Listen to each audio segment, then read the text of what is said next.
Hi friends, welcome to my channel. நான் உங்கள் பிரியா. துணி துவைக்கிறது ரொம்ப கஷ்டமான விஷயந்தாங்க. அதுலேயும் கையில் துவைக்கிறதுங்கிறது அதை விட கஷ்டம் எதுவுமே இல்லை. இதை கூட துவைச்சி முடிச்சிடலாம், ஆனால் துணியை மடிக்கிறது ரொம்ப கஷ்டங்க. நிறைய பேர் வீட்டில் பரபரப்பாக எல்லா வேலையும் செஞ்சுருவாங்க. ஆனால் இந்த துணி மடிக்கணும்னு நினைக்கும் பொழுது மட்டும் ஐயோடா இந்த துணியை மடிக்கணுமா அப்படின்னு நினைப்பாங்க. இன்னும் நிறைய பேர் வீட்டில் துணி நல்லா துவைச்சிருவாங்க, கொண்டு வந்துடுவாங்க. சேர் மேலேயோ இல்லை கட்டில் மேலேயோ நல்லா மலை மாதிரி குவிச்சு வச்சுருவாங்க. அதுலேயும் வேலைக்கு போகிற உமனாக இருந்தால் சொல்லவே வேண்டாங்க. அவங்களுக்கு டைம் ஒதுக்கி துணி மடிக்கணுங்கிறதே ரொம்ப கஷ்டமான வேலை.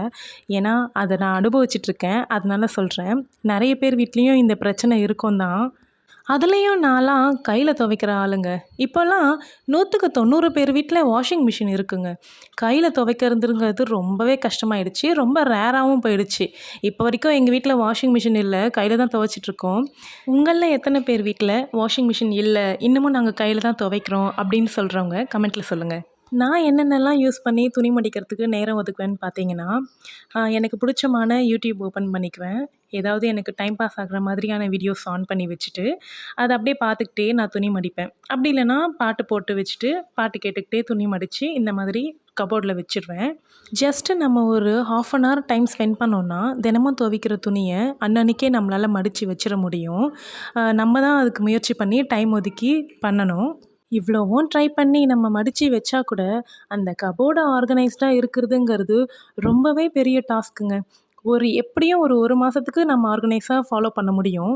அதுக்கப்புறமா திருப்பியும் அது கலைஞ்சு போயிடும். இப்போ பாருங்கள், உங்ககிட்ட பேசிக்கிட்டே நான் துணி மடித்து வச்சுட்டேன். எல்லா துணியுமே அந்தந்த இடத்துல தனித்தனியாக ஆர்கனைஸ் பண்ணி வச்சுருக்கேன். இந்த வீடியோ உங்களுக்கு பிடிச்சிருக்கோன்னு நினைக்கிறேன். நான் யூடியூப்க்கு புதுசு தான். என்னுடைய சேனலை சப்ஸ்கிரைப் பண்ணி சப்போர்ட் பண்ணுங்கள், லைக் பண்ணுங்கள், கமெண்ட் பண்ணுங்கள். நீங்கள் கொடுக்குற ஒவ்வொரு லைக்கும் ஒவ்வொரு கமெண்ட்டும் எனக்கு ரொம்பவே மோட்டிவாக இருக்கும். இன்னும் எனக்கு வீடியோஸ் போடுறதுக்கு ரொம்பவே ஹெல்ப்ஃபுல்லாக இருக்கும். நானுமே வாஷிங் மிஷின் வாங்கணுன்ற பிளானில் தான் இருக்கேன். எந்த கம்பெனி நல்லாயிருக்கும் அப்படின்ட்டு எனக்கு கமெண்ட்டில் சொல்லுங்கள். இன்னும் ஒரு அருமையான வீடியோவில் சந்திக்கலாம். பாய். தேங்க்யூ.